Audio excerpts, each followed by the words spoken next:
Hey everyone, it's Carissa at Sprinkled with Glitter, and I am here with a card project for you today. Today I'm going to be using these new products from Technique Tuesday. This is the Simply Circles card die and also the Hello Flare. And I love how these flare stamp sets from Technique Tuesday coordinate perfectly. Those stamps fit exactly in that largest window at the bottom of this die. So I'm going to start out by cutting this die with some textured white cardstock. I'm just running it through my die cut machine just like you would any other wafer thin die. And then I'm going to cut the same die twice out of this white fun foam. Now, I've seen Jennifer McGuire use this fun foam before, and so this is kind of my test run. And I left this portion in because I was really actually pleasantly surprised at how well this cut. So those little circles just popped right out. And you could save those for some confetti on another card if you wanted to. I'm preparing my card base now, which is cut to 4¼ by 11. This is some Neenah Solar White 110-pound cardstock. I'm scoring it at 5½ so that I can trace this largest window onto the bottom of my card front. And that way I know exactly where to stamp this Party On sentiment from the Hello Flare stamp set onto my card base. And that way it'll show through the window when I get this all assembled.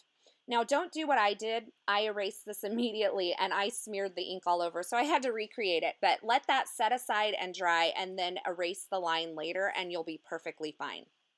So now I need to add some acetate behind this cardstock piece that I cut. So I have a piece of acetate and I'm using some Tombow Extreme adhesive to adhere this acetate to this die cut piece that I created.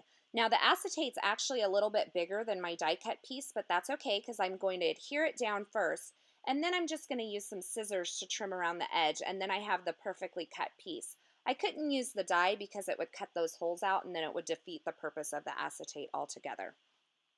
So now I have my white fun foam piece, and I'm going to kind of cut into this and create some zones that will hold my sequins. The important thing to do when you're cutting this fun foam, you have to make sure that you leave kind of walls between each zone that you want to create. So I'm just roughly cutting some of these, and I'm using those polka dots or those holes that are there as a guide. So you can see I've left walls between each of the different zones of color. And this is going to keep my different colors of sequins from mixing together. And you can see, although it looks horrible in the foam, when you put that front piece over, you're never even going to see how horrible that foam looks. I went ahead and did this to both of the pieces of fun foam, and then I adhered them together. What I might do differently if I were to do it all over again is adhere them together first and then cut my zones.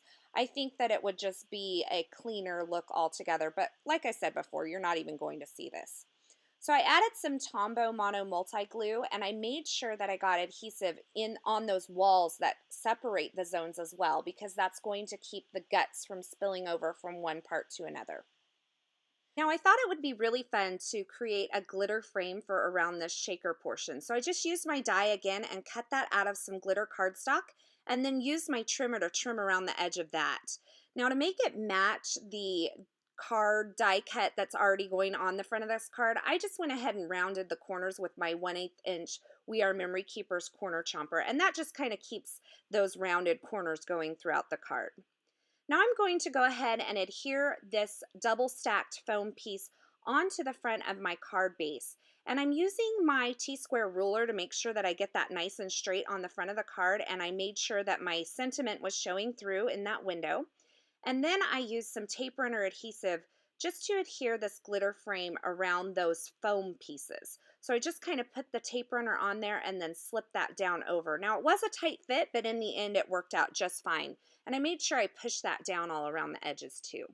So now is the fun part, to add all the different colors of sequins to these different zones. So I used some watermelon, some tangerine, some mossy green, and some orchid sequins from Pretty Pink Posh. I have glue all over my fingers, so they were sticking to me.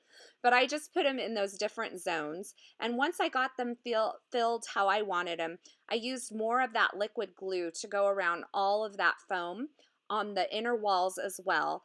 And then I could adhere my front cardstock portion that has the acetate on it, and that creates the shaker portion of this card.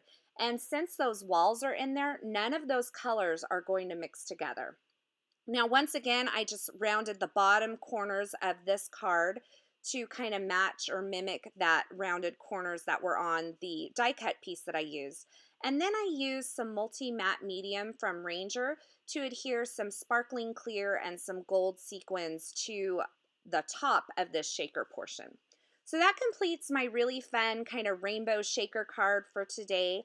As always, I have links to all the products used in this project in the description at YouTube, as well as over at my blog at sprinkledwithglitter.com, where you can find more information. If you like this video, please give it a thumbs up and make sure you subscribe at YouTube. Thanks for stopping by today, and I hope you have a fabulous day.